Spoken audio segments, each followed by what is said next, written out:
सुप्रभात सभी को। हिंदी की कक्षा में आपका स्वागत है। तो लंबे समय के बाद में हम हिंदी स्टार्ट कर रहे हैं। स्टार्ट क्या, एक लेक्चर है, तो उसको देखते हैं आज हम क्या पढ़ने वाले हैं। आपने इंग्लिश में एक शब्द सुना होगा पंक्चुएशन, है ना। हिंदी में उसी को हम क्या बोलते हैं, विराम चिन्ह। दिखाई दे रहा है, स्पष्ट है सभी के लिए? चलिए, तो हिंदी में क्या है आपका, विराम चिन्ह।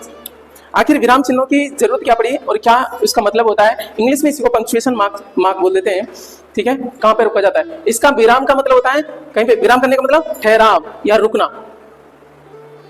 कभी कभी क्या होता है कि किसी बात पे हम स्ट्रेस देना चाहते हैं या उसको कहीं रुकेंगे, पॉज या स्ट्रेस के लिए हम किसका यूज करते हैं? आपके ये पंक्चुएशन मार्क या विराम चिन्ह का यूज करते हैं। देखिएगा, इसकी थोड़ी परिभाषा देख लेते हैं। हालांकि एग्जाम में कोई काम की नहीं है, लेकिन पढ़ते हैं तब हमें काम की रहती है। विचारों और भावों को स्पष्ट करने के लिए जिन चिन्हों का प्रयोग वाक्य के प्रारंभ में, बीच में या फिर अंत में किया जाता है उनको विराम चिन्ह कहते हैं। इनका प्रयोग शुरुआत में भी हो सकता है, बीच में भी हो सकता है और आपके अंत में भी आ सकता है, ठीक है। तो एक चीज को देखेंगे, समझने की कोशिश करेंगे। कई बार क्या होता है ना कि वाक्य में इन शब्दों का पारस्परिक संबंध क्या है, और दूसरी बात क्या है, अर्थ को और भी ज्यादा स्पष्ट करने के लिए, ठीक है, विधिवत रूप से, प्रॉपर रूप से स्पष्ट करने के लिए हम किसका यूज करते हैं? विराम चिन्हों का। जैसे कि हमारे पास एक ये सेंटेंस है, इसमें देखेंगे कि रोको मत जाने दो, कोमा का प्रयोग करा है हमने। तो हम कैसे बोलेंगे? रोको मत जाने दो। कोमा का मतलब होता है, इसका मतलब होता है ठहराव, रुकना, थोड़ी देर रुकना, लेकिन थोड़ी देर रुकेंगे। क्या मतलब हुआ? रोको मत जाने दो। अच्छा, मैंने क्या करा, इस कोमा का यूज यहां कर दिया, तो फिर क्या बोलेंगे? रोको मत जाने दो। क्या पूरी तरह से उसका अर्थ बदल जाता है? तो विराम चिन्हों का प्रयोग से हो रहा है। आपने अभी यहाँ पे यूज करा रोको के बाद में, तो इसका मतलब है रोको मत जाने दो। कहने का मतलब उस सामने वाले को रोक लो, जाने मत दो। और हमने क्या करा, कोमा को इसकी जगह यहाँ यूज कर दिया, तो क्या हो गया? रोको मत जाने दो, निकल जाए तो बढ़िया। समझ में आई? तो विराम चिन्हों का प्रयोग है और उनका मतलब भी बनता है, और अर्थ को विधिवत रूप से स्पष्ट करने के लिए कि सामने वाला क्या बोलना चाहता है, ठीक है, या क्या लिखना चाहता है। लेखन और बोलने में, दोनों में प्रयोग होते हैं। आप बोली तो रहे थे रोको मत जाने दो, कहने का मतलब आपने ठहराव दिखाया, वन रुके, और फिर आपने बोला रोको मत जाने दो, तो चीजें अलग हो गई। इस प्रकार से आप समझ गए होंगे विराम चिन्हों का जो प्रयोग है, या कैसे ये आपका बदलाव भी लाता है, अंतर भी करता है उन चीजों में। कामता प्रसाद गुरु बड़े विद्वान रहे हिंदी में, उन्होंने संख्या बताई है हिंदी में 20। कामता प्रसाद गुरु के अनुसार विराम चिन्हों की संख्या हिंदी में कितनी है? 20 है। सीधा सीधा प्रश्न आ जाता है। गुरु जी कहते हैं इनके अनुसार, यानी कामता प्रसाद गुरु के अनुसार, पूरा नाम है उनका, उनके अनुसार पूर्ण विराम को छोड़ करके, पूर्ण विराम बोले तो जो खड़ी पाई ऐसा रहता है, डंडा सा रहता है, उसको छोड़ करके सभी कहां से लिए गए हैं? इंग्लिश से संबद्ध है, उससे रिलेटेड है, इंग्लिश से लिए गए। या फिर कह सकते हैं, इन्हीं कामता प्रसाद गुरु ने कहा था कि जितने भी आपके क्या है, जो विराम चिन्ह है, पंक्चुएशन मार्क है, सब किससे लिए गए हैं? इंग्लिश से लिए गए हैं। किसको छोड़ करके? पूर्ण विराम को छोड़ करके, ठीक है। अब आ जाओ, कुछ लोग कहते हैं ना, हिंदी की बात करोगे और संस्कृत की बात करोगे, दोनों अलग है। हिंदी की ग्रामर ज्यादातर कहां से आपका ऊर्जा ग्रहण करती है? आपकी इंग्लिश से। खुद कौन बोल रहे हैं? सबसे बड़े विद्वान। ज्यादातर चीजें इंस्पायर होंगी किसकी? हिंदी की, इंग्लिश से होंगी। क्या मैं समझा पा रहा हूं? चलो, यहां से हमने बात करी थी। पूर्ण विराम को ऐसे लिखा जाता है, हालांकि एक नए चलन में अब क्या होने लगा है, कुछ अंग्रेजी का अनुकरण भी देखने को मिल गया है पूर्ण विराम का। एक ही तो अलग है हिंदी में, बाकी तो सब इंग्लिश हिंदी के दोनों के एक जैसे। तो अंग्रेजी अनुकरण क्या देखने को मिलेगा? कुछ पत्रिकाओं में या कुछ पुस्तक नई जो आ रही है, उनमें क्या है, अपूर्ण विराम नहीं, केवल स्टॉप से ही काम चला लिया जाता है, ठीक है। हालांकि उपयुक्त नहीं है, सही नहीं है, वो त्रुटि है, गलत है। हिंदी का थोड़ा अंतर रहना चाहिए। हिंदी में अंतर क्या है आपका? इसका पूर्ण विराम का। इंग्लिश में कहते हैं इसको फुल स्टॉप।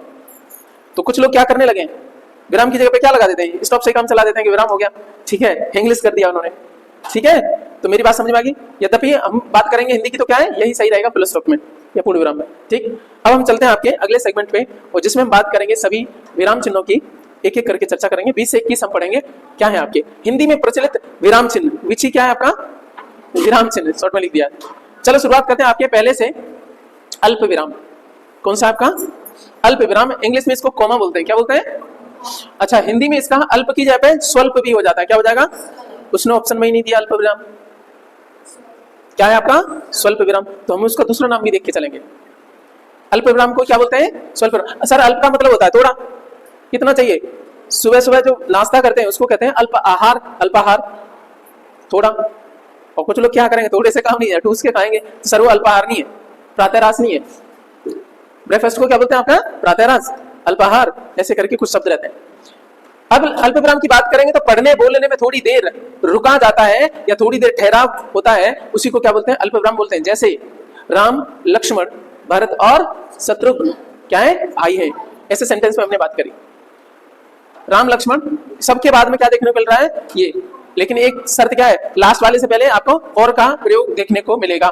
सर एक प्रश्न आता है, इसकी प्रयोग की दशाएं तो अभी देखेंगे कि किन किन कंडीशन में इसको यूज किया जाता है।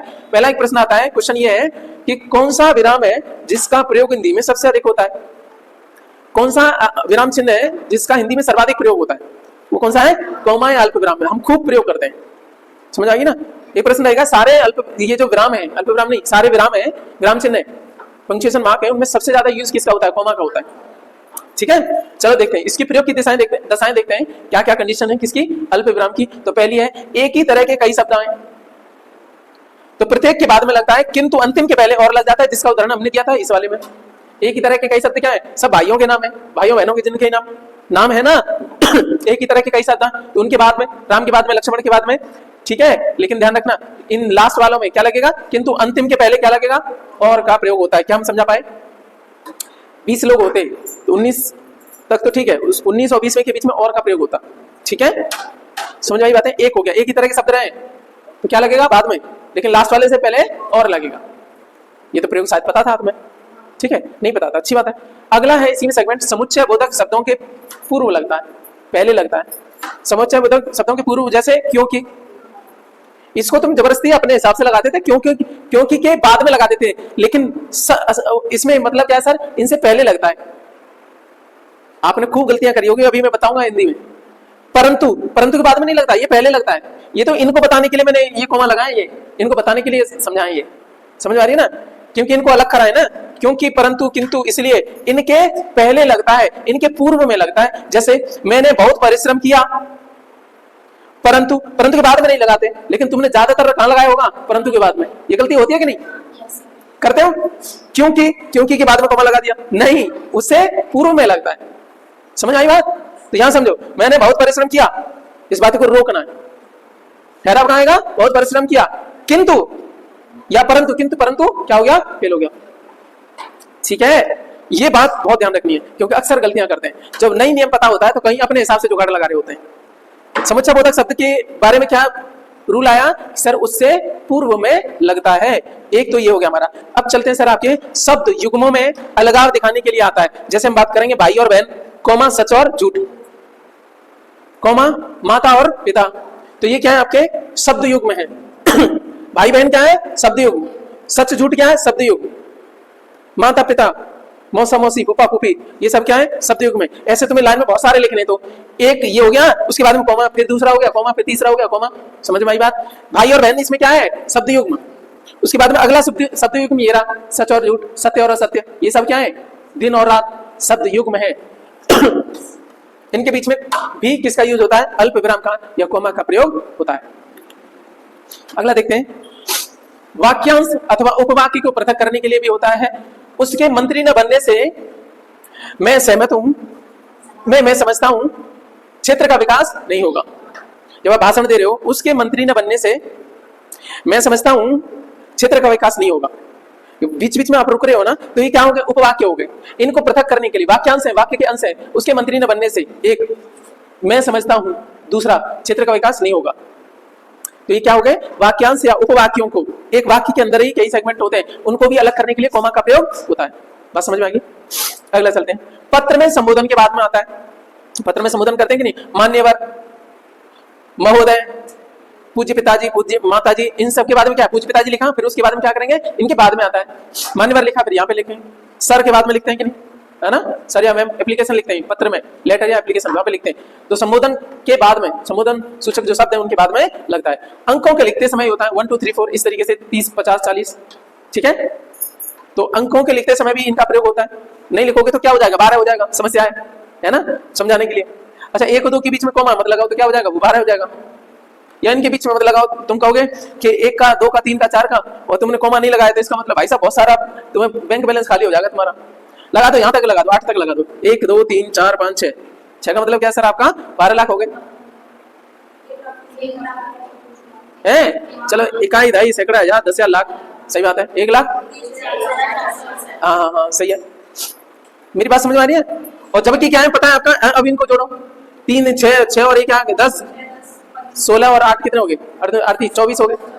24 रुपए थे, जबकि आपको देने कितने पड़ गए, भारी पड़ गया, लाखों रुपए देने पड़ गए। कहने का मतलब अंक लिखते समय भी क्या करते हैं, उनको अलग अलग करते हैं। ओके, अब ये मत कहना जब 1000 लिखते हैं तो 1 के बाद में कॉमा लगा देते हैं और 3 जीरो लगा देते हैं, वो अलग चीज हो गई है। ठीक है, ओके, सो यहां तक बात समझ में आई। बस अगला देखो, कुछ स्टार्टर है। स्टार्टर का मतलब जिनसे सेंटेंस शुरू होता है, वाक्य प्रारंभ होता है। बस, अच्छा, अतः, वस्तुतः, नहीं, हाँ, इनसे प्रारंभ होने वाले वाक्यों में इनके बाद में लगता है हाँ पढ़ सकता हूं। मैंने बोला तुम पढ़ सकते हो, तुमने बोला हाँ पढ़ सकता हूं। मैंने बोला बस अब रहने दो, तो बस के बाद में लगाया।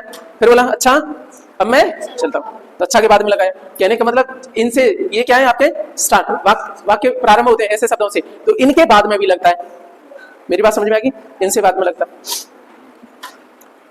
कुछ आपके वाक्यांश प्रारंभ होने वाले, ठीक है, वाक्य में प्रारंभ में लगने वाले। अगला दूसरा देखते हैं, आपके कुछ ऐसे शब्द हैं, यह, वह, अब, तब, तो, या, इत्यादि, एटसेट्रा, जितने भी आपके शब्द हैं ये लुप्त हों तब भी कोमा का यूज होगा। तो कोमा इनको रिप्रेजेंट करेगा। जैसे यदि तुम कल आओ मैं चलूंगा, कोमा का मतलब क्या है, तो मैं चलूंगा।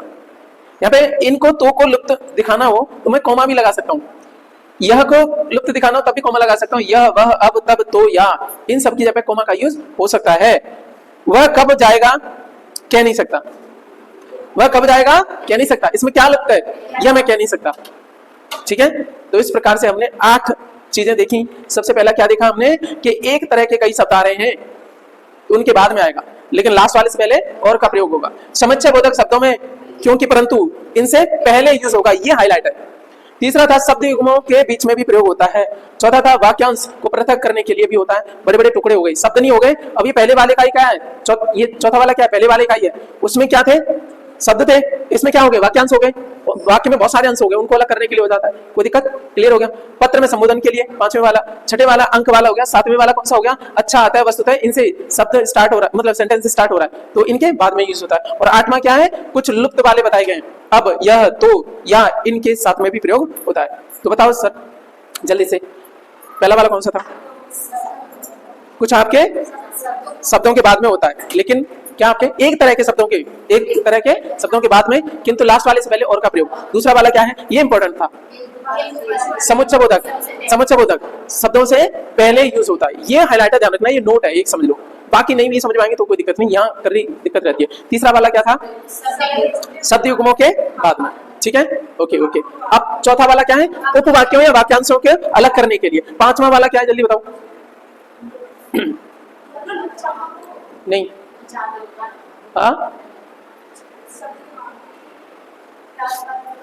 हाँ संबोधन की वर्ड याद रखो, संबोधन। तुम संबोधन नहीं करोगे 5 उंगली पढ़ेंगे छपेंगे नहीं, तो संबोधन लिंक कर लो कुछ भी। तो 5 वाले संबोधन वाले वाक्यों शब्दों के बाद में भी, संबोधन सूचक शब्दों के बाद में भी आपका प्रयोग होता है। 6ठे नंबर पे क्या आपका क्या है, गिनती वाला है। 6ठे नंबर पे आपका जो अंक लिखने के लिए, ठीक है। 7वें नंबर पे है बस, अच्छा, हाँ, अतः, इनसे वाक्यांश शुरू होता है, इनके बाद में भी प्रयोग होता है। अगला चलते हैं, आपका लास्ट में क्या है, लुप्त, कुछ आपके लुप्त शब्द हैं, उनको रिप्रेजेंट करने के लिए भी कोमा का यूज होता है, जैसे तो, या, यह, वह। अब चलते हैं दूसरा वाला, कोमा के बाद में आ गया आपका अर्धविराम। दूसरा कौन सा है, कोमा के ऊपर बिंदी रख करके, अल्प विराम के ऊपर बिंदु रख करके क्या बना दिया, अर्धविराम। सबसे पहले नंबर पर कौन सा आया, अल्प विराम। दूसरे नंबर पे अर्धविराम। अर्ध का मतलब ये होता है सर आधा विराम, स्वल्प से अधिक रहे, स्वल्प बोले तो अल्प विराम, ध्यान है ना। चलो, इसको सेमी कोलन बोलते हैं, क्या बोलते हैं, अच्छा दोनों बिंदियां होती तो कोलन, कोलन बोल देंगे, क्या बोल देंगे, कोलन, कोलन ही कोलन। इसके रूल समझो, केवल 3 है, वैसे तो आपकी किताबों में 4-5 थे, समेट करके मैंने क्या कर दिया, 3 कर दिया। चलो, प्रमुख वाक्य रहे या उपवाक्य रहे, उससे क्या है, प्रमुख वाक्य और उपवाक्य या अन्य खंड असंबद्ध हो।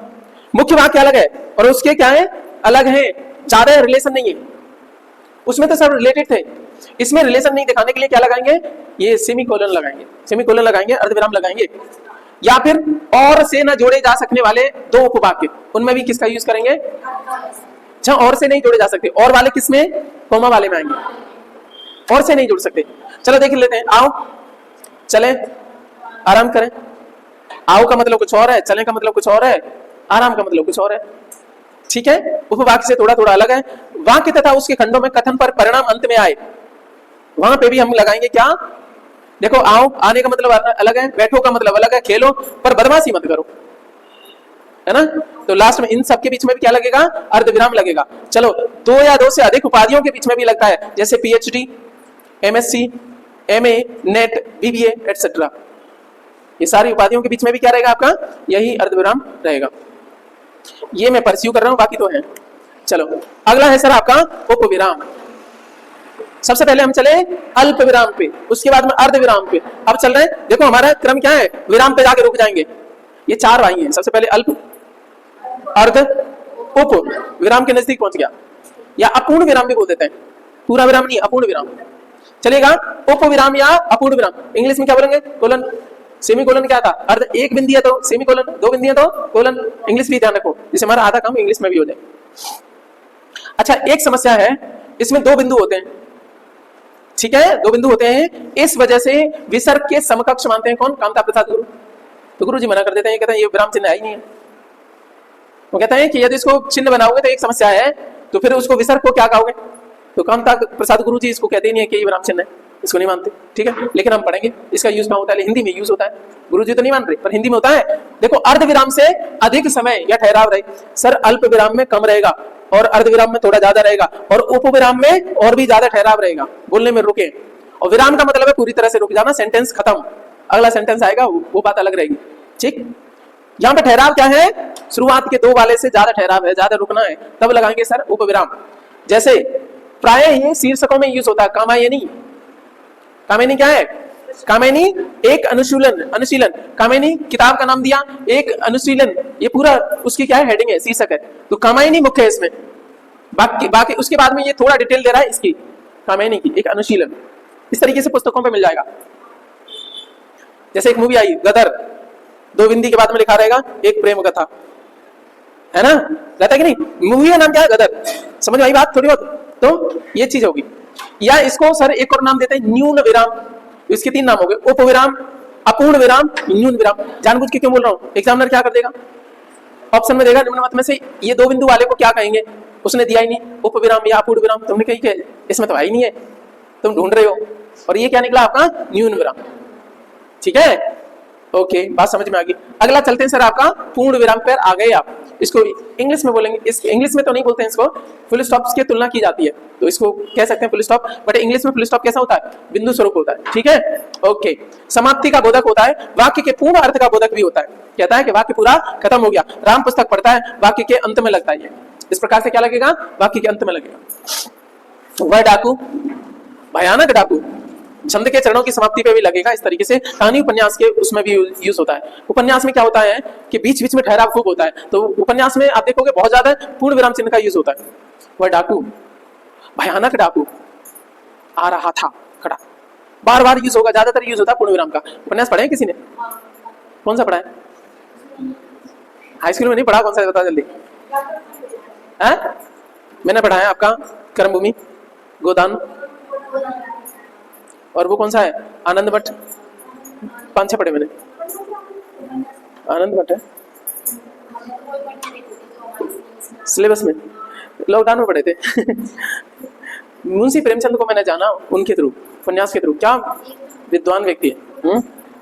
और नमक का दरोगा भी पढ़ा, नमक का दरोगा वो भी पढ़ा। चलो चलो, तुमने सीरियल देखे होंगे, चलो आ जाओ इधर, आ जाओ इधर, आ जाओ।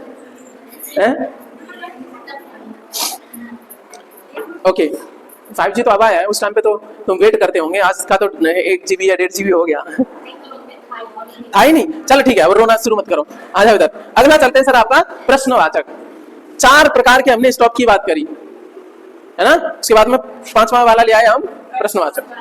टेढ़ा टेढ़ा है ना, तुम्हें सब चीजें क्रम में रखें। ये अगला कौन सा आ गया, प्रश्नवाचक। ये भी क्या है, विराम की तरह बाकी के लास्ट में लगता है, पूर्ण विराम के स्थान पे। जब आप इंटेरोगेट करते हो, क्वेश्चन मार्क इसको बोल देते हैं, साइन ऑफ इंटेरोगेशन भी कहते हैं, जब आप किसी से कुछ चीजें प्रश्न पूछते हो।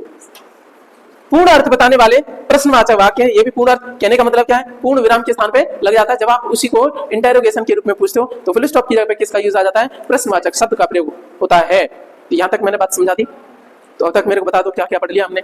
सबसे पहले पढ़ा हमने अल्प विराम, दूसरा नाम बताओ इसका स्वल्प विराम, इसके बहुत सारे रूल पढ़े, ठीक है। दूसरे नंबर पे पढ़ा हमने अर्ध विराम, क्या था, कोमा के ऊपर एक बिंदी लग गई, है ना। तो एक रोरा और अटक गया तो तुम्हारी गाड़ी चला रहे थे तुम, पहले अल्प विराम रखा था, ठीक है। एक रोरा और लग गया तो क्या है, अर्ध विराम। उसके बाद में 2 ईंटें रख दी तो ज्यादा गाड़ी रुकेगी कि नहीं, तो ठहराव ज्यादा आएगा, क्या हो गया, उप विराम या अपूर्ण विराम या फिर न्यून विराम। Good good good, okay. ये बताओ अर्ध विराम का दूसरा नाम क्या है? वो तो उसका है, कोई सा क्यों, अच्छा इंग्लिश में क्या बोलेंगे, सेमीकोलन, सेमीकोलन। 2 बिंदी रहे तो कोलन, गुड गुड, ओके। कहां पहुंच गए अपन, तो फुल स्टॉप। अच्छा, इंग्लिश में जो फुल स्टॉप होता है उसको दूसरे नाम से किस नाम से जानते, बताओ जल्दी से।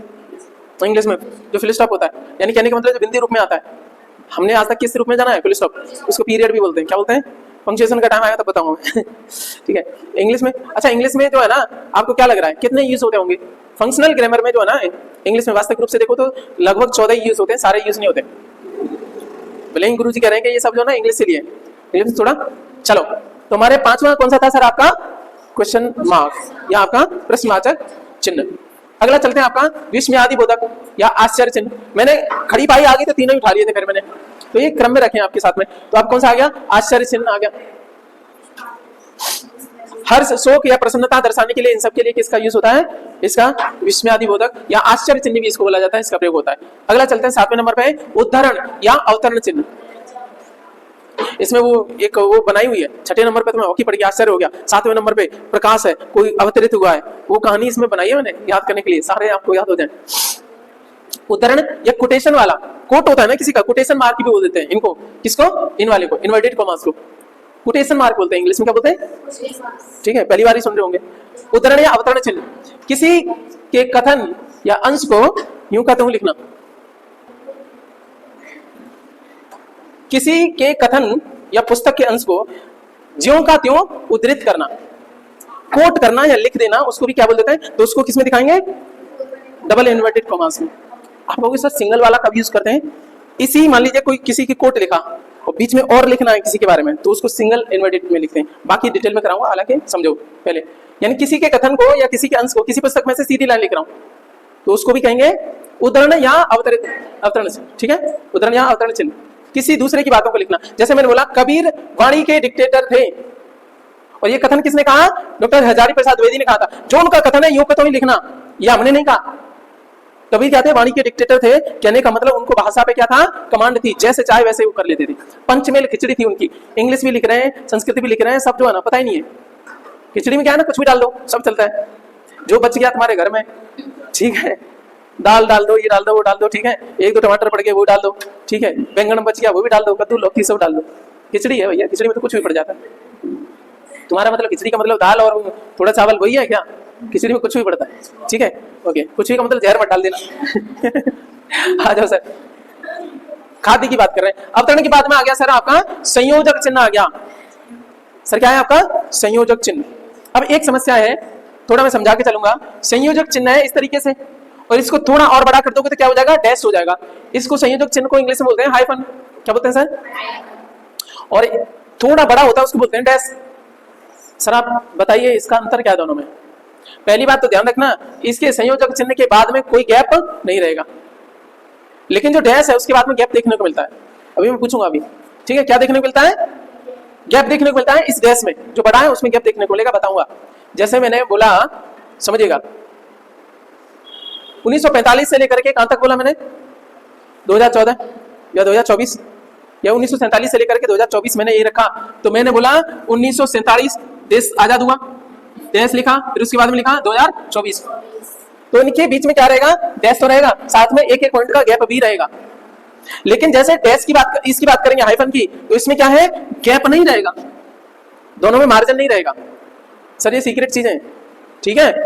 2 सहचर या विपरीतार्थक शब्दों के मध्य में, जैसे आचार विचार हो गए, विपरीतार्थक हो गए, रंग रूप हो गया, आना जाना हो गया, इनको सामासिक शब्द भी चिन्ह भी बोल देते हैं। क्या बोलते हैं इसको, इंग्लिश में कहते हैं हाइफन। क्या मैं समझा पा रहा हूं, जो ये होता है कौन सा, डैश, ये अलग है, ये क्या रहता है आपका, चलो बाद में कराऊंगा इसको मैं। चलो नेक्स्ट आपका कोष्टक। कोष्टक से पहले जाएंगे आपका 5 तक हो गए थे, 5वां था हमारा क्वेश्चन मार्क। 6ठे नंबर पे बताओ जल्दी से। हाँ हॉकी से याद आया है ना, विश्व में बोधक आश्चर्य। 7वें वाले पे अवतरण होगा। 8वें वाले पे बताओ, क्योंकि लिंक नहीं करा।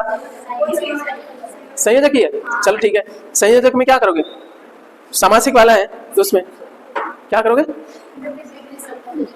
हाँ विपरीत को चश्मा लगा के जोड़ रहे। चलो ठीक है। 9वें नंबर पे सर आपका कोष्टक।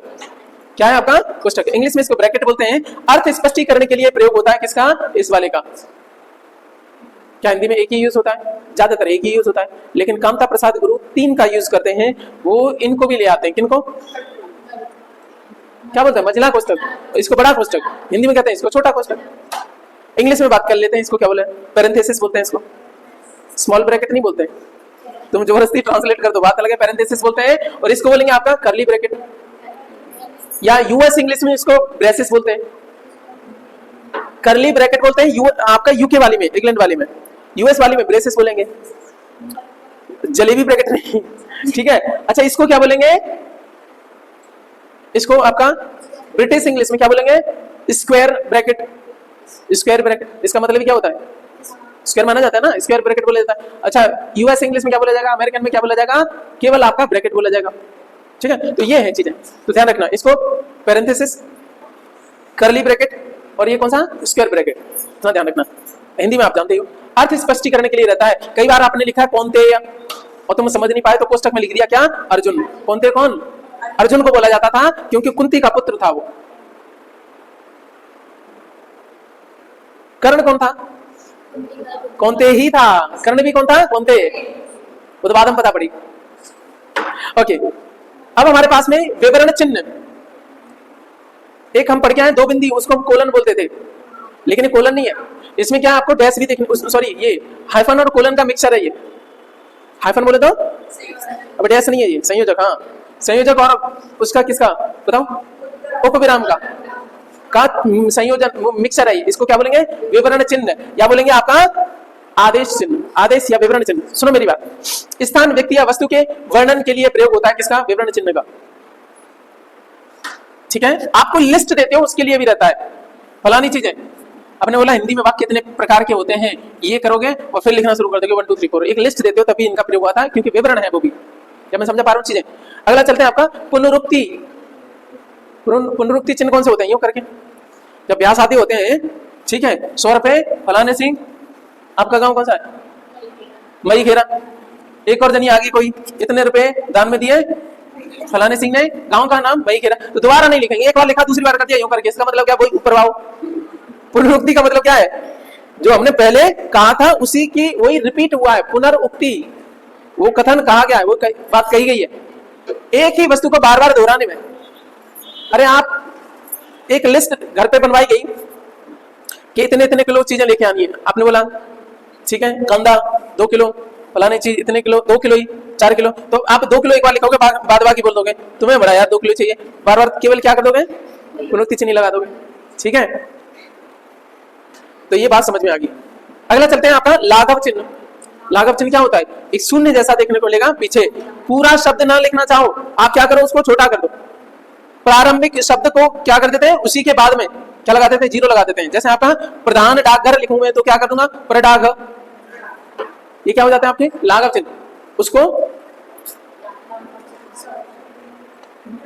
इंग्लिश में रहता है इंडियन एडमिनिस्ट्रेटिव सर्विस, आप क्या कह देते हो, IAS, भारतीय प्रशासनिक सेवा, भाप्र से। भारतीय किसान यूनियन आप कर देते हो बाकी यू, नहीं रहता है। तो ये समझ में आ गई होगी आपकी लाघव चिन्ह कैसे आपका प्रयोग में आता है। तो बताओ मेरे को, 6ठे नंबर पे कौन सा था, आश्चर्य वाला। 7वें नंबर पे अवतरण वाला। 8वें नंबर पे योजक वाला, संयोजक वाला, योजक संयोजक एक ही बात है। 9वें नंबर पे आपका कोष्टक वाले। कोष्टक 3 प्रकार के, पैरेंथेसिस यानी छोटा कोष्टक, और आपका कर्ली ब्रैकेट मझला कोष्टक, स्क्वायर ब्रैकेट बोले तो बड़ा कोष्टक है। अच्छा ये जो बड़ा कोष्टक है इसका प्रयोग कहाँ होता है, वो डिटेल में आपको दे दूंगा।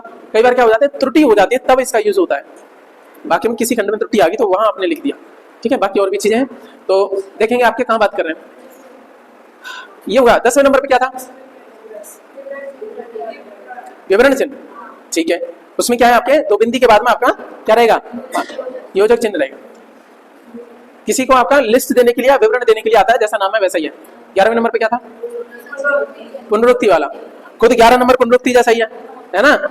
11 पे ध्यान रखना, हाँ 2 कमा जैसे रहते हैं, ठीक है, एक साथ में जोड़ी में। अगले नंबर पे क्या था, लाघव वाला, शून्य जैसा रहता है, एक सी शुरुआती जो लेटर होता है, लाघव, लाघव, राघव नहीं है, लाघव, अति लाघव, उठाए धनुलीना। लाघव का मतलब होता है आपका बड़ा करने वाला, विस्तार देने वाला। चलो सो ओके हो गया। अब है हमारे पास में लोप चिन्ह, एलिप्सिस, लोप हो जाने किसी का। लोप चिन्ह होता है इस तरीके से रहता है, खाली जगह छोड़ देते हो। जैसे कई बार क्या होता है, आप पूरा नहीं लिखना चाहते, एग्जाम में कोई लिखने के वाकई कविता तो शुरुआत का थोड़ा लिखते हो, डेडेस करते हो, तो लास्ट की लिख देते हो, यही रहता है ना। इसको क्या कहते हैं, बीच वाला क्या हो गया, लोप हो गया। लिखा है ना आपने खूब, जब आंसर लिखने होते थे तो पूरा लिखने की नहीं रहते थे, शुरुआत के तो लिखे, बीच में डेडेस करा, ये क्या है, यही तो है आपके लोप वाले, लोप चिन्ह, और लास्ट में लिख दिया। जैसा मैंने बोला, रघुकुल रीत बचन न जाई, बीच वाला क्या हो गया, लोप हो गया। पूरा लिखने की जरूरत है कि मैंने इतने में काम चला दिया, समझ आई बात। तो इसको बोलेंगे सर आपका लोप चिन्ह। ये आपका पाद चिन्ह, पाद चिन्ह का मतलब क्या होता है, पैरों के नीचे। जैसे मान लीजिए मैं उच्चारण लिख रहा हूँ, इसी को मैं अंडरलाइन करने के लिए बोलूँ, एक तरीके से क्या होता है, पाद चिन्ह हो गया। जो पद में लगता है, पैरों में लगता है, दीर्घ उच्चारण के लिए ये चिन्ह आता है हमारा। तो ये सर हमारे विराम चिन्ह में आता है हिंदी में। इसको स्वर में माना नहीं है, वो जबरदस्ती करते हैं तो बात अलग है, कुछ लोग पढ़ाने आ गए, ठीक है। तो ये जो लगता है, जिसको पुलुत भी बोला जाता है, पुलुत स्वरों के उच्चारण में यूज होता है किसका, आपका दीर्घ उच्चारण चिन्ह का। और ये क्या है, उच्चारण चिन्ह है, कोई स्वर नहीं है। मेरी बात समझ में आ गई, ये अंतर है। और कुछ लोग कुछ किताबें देख लोगे जो आ रही है मार्केट में, जो सबसे ज्यादा बिकती है, समझ रहे हो ना मैं किसकी बात बोल रहा हूँ, ठीक है। उसमें 3 बता रखे हैं, क्या पागल आदमी हो गए? जब स्वर 3 बता दोगे तो उनकी मात्रा संख्या नहीं बढ़ जाएगी, कहाँ कहाँ गलत करोगे तुम, फिर तुम उधर भी बढ़ाओ, फिर काय को बोल रहे हो कि 52 है आपके, ये उनको 53 कर दो तुम, समझ आ रही ना बात। तो वो चीज है यार, हिंदी में कुछ कुछ गड़बड़े हुई है बहुत सारी। तो यहां तक बात है कि पुलिस स्वरों के उच्चारण में प्रयोग होता है, नहीं तुम बताना, किसी को बोला नहीं बताना नहीं। मेरी बात समझो। अब अगला है सर आपका पाद बिंदु। पाद चिन्ह था वैसे ही पाद बिंदु है, कहने का मतलब उसके किसी के नीचे लगना। इसको हम क्या बोलते हैं, उर्दू में नुक्ता बोल देते हैं। रिफ साउंड देखिएगा, तो क के नीचे आ गया, क ख ग ज फ, अरबी या फारसी इनके नीचे आता है। जो साउंड कैसी देता है, हिसिंग साउंड देता है। अगला है हमारे पास में हंस पद, इसी को बोल देते हैं क्या, त्रुटि बोधक चिन्ह भी बोल देते हैं इसको, ठीक है। लिखने में छूटने वाले को ऊपर लिखना, तो इस तरीके से रहता है। हंस पद भी बोल देते हैं इसको, काक पद भी बोल देते हैं, ध्यान रखना। कई बार एग्जाम में क्या बोला है कि काक पद छांटिए, हंस पद तो तुम्हें पता था, बचपन को पढ़ा था, उसने दिया ही नहीं हंस पद, उसने दिया था त्रुटि बोधक भी पता पड़ जाएगा तुम्हें, उसने बोला ही नहीं, उसने बोला काक पद छांटो, उसने पद नहीं छटवाया। एक्चुअली वो बात कर रहा था किसकी, चिन्ह की बात कर रहा था। तो काक पद भी इसको बोला जाता है। Sign off left word, left word का मतलब क्या है, वो छूट गया था, उसको आपने लिख दिया, तो इस तरीके से लिखोगे, ऊपर लिखोगे। अगला हमारा टीका सूचक चिन्ह। आपने कोई चीज लिखी, 100% जॉब गारंटी, गारंटी के ऊपर स्टार देखने को मिल जाएगा, और नीचे लिख देगा हम बेवकूफ सिर्री बना रहे थे तुम्हें, और वो छोटे में लिखा है। समझ रहे हो ना। तो ये है, और लिखा कि 100 रुपए में 100 रुपए 1 किलो सोना, ठीक है, और स्टार लगा दिया। तो कह रहे जो 2 सेकंड में हमारा ऑर्डर कर देगा, और 2 सेकंड में ऑर्डर होते ही नहीं है। जो भी है शर्त लगा दो, ठीक है। कुछ भी करना हो तो ये सारी चीजें, हालांकि ये अलाउड नहीं है, पिट जाओगे, सरकार मारेगी वो दौड़ा दौड़ा के। मैं समझाने के लिए बोल रहा हूँ, बहुत मारेगी है। तो ये हो गया, आपने ये स्टार लगा दिया, ये प्लस लगा दिया, 1 2 करके लगा दिया। किताबों में भी देखने को मिल जाएगा, जो रहती है रिसर्च वाली बुक 1 2 3 ऐसे रहेगा उनका, 1 2 3 करके नीचे आपका क्या रहता है, उनका एक्सप्लेनेशन रहता है। 1 पे क्या लिखा आपने, पॉलिटी वगैरह की जो बुक रहती है उसमें लिखा रहता है कुछ चीज है, उस पर 1 गया 2 हो गया, या इंग्लिश की कोई बुक है आप पढ़ रहे हो तो वह 1 2 3 करके रहता है, नीचे उसमें नीचे उनकी डिटेल रहती है। इनको बोलते हैं आपके टीका सूचक, उनकी एक्सप्लेनेशन नीचे रहेगी। टीका का मतलब एक्सप्लेनेशन, व्याख्या नीचे है, इसलिए इनको बोला जाता है सूचना देने के लिए रहते हैं। इनको तारांकित भी बोल देते हैं, क्या बोल देते हैं, तारांकित शब्द भी बोल देते हैं। ओके, अगला है हमारे पास में तुल्यता सूचक, तुलना बताने के लिए। सर ये बराबर वाला, इक्वल वाला, चिन्ह है, इसको तो जानते हो आप। धरा बराबर क्या, पृथ्वी। किसका अर्थ है, अच्छा विडोजा का मतलब इंद्र, मतलब या बराबर कहने का मतलब इंद्र ही विडोजा है, विडोजा ही क्या है, इंद्र है, दोनों क्या है, बराबर है, क्योंकि ये क्या है, पर्याय है, ठीक है। बराबर का मतलब तुम्हें क्या लग रहा था हिंदी में बोले क्या आऊंगा मैं, मैथ लेके आऊंगा मैं ये दिखाने के लिए, ठीक है, चलेगा। सो ये हो गया तुल्यता सूचक, तुलना बताने के लिए।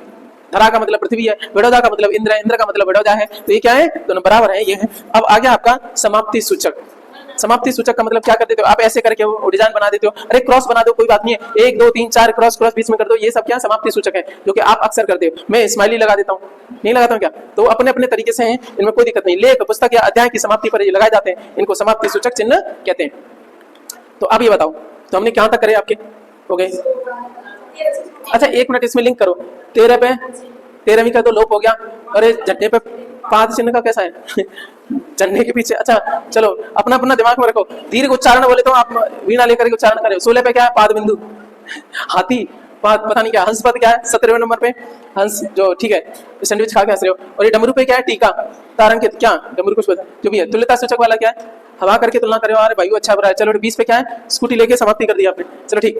तो आपका क्या था, चलो 13वें नंबर पे क्या था, 13वीं यानी लोप चिन्ह, लोप चिन्ह में क्या है, बिंदी बिंदी, ठीक है। 14वें नंबर पे आपका पाद चिन्ह, ठीक है, जिसमें क्या रहता है, एक लाइन सी रहती है नीचे, किसी के नीचे, ठीक है। क्या हो गया, 14 हो गया। 15वें नंबर पे क्या है, दीर्घ उच्चारण वाला, दीर्घ उच्चारण वाला, ठीक है, उसमें क्या है आपका पुलिस स्वरों के लिए यूज होता है। ओके कितने हो गए, 15 हो गए। 16वें नंबर पे क्या है आपका, पाद बिंदु, पाद बिंदु, ठीक है, जो कुछ अरबी फारसी के जो शब्द है ना, उनको लिखने के लिए आता है, शब्द या लेटर उनको लिखने के लिए आता है, ठीक।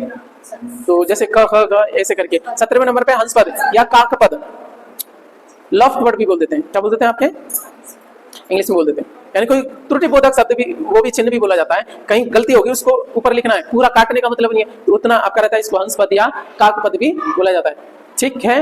ओके 18वें नंबर पे है टीका सूचक, इसका मतलब क्या है, इसको क्या तारांकित भी बोल देते हैं, जिसमें आपकी विवरण नीचे दे रखा होता है, ठीक है।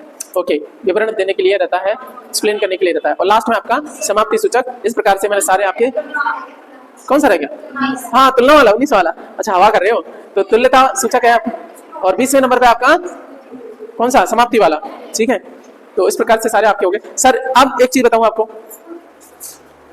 कि ये तो है यहाँ पे जो आपकी नई नोट्स रहेगी, ये पुरानी से हैं, नई नोट्स जो डिटेल शाम को मिलेगी उसमें सारा डिटेल में रहेगा, लेकिन समझ में सब आएगा।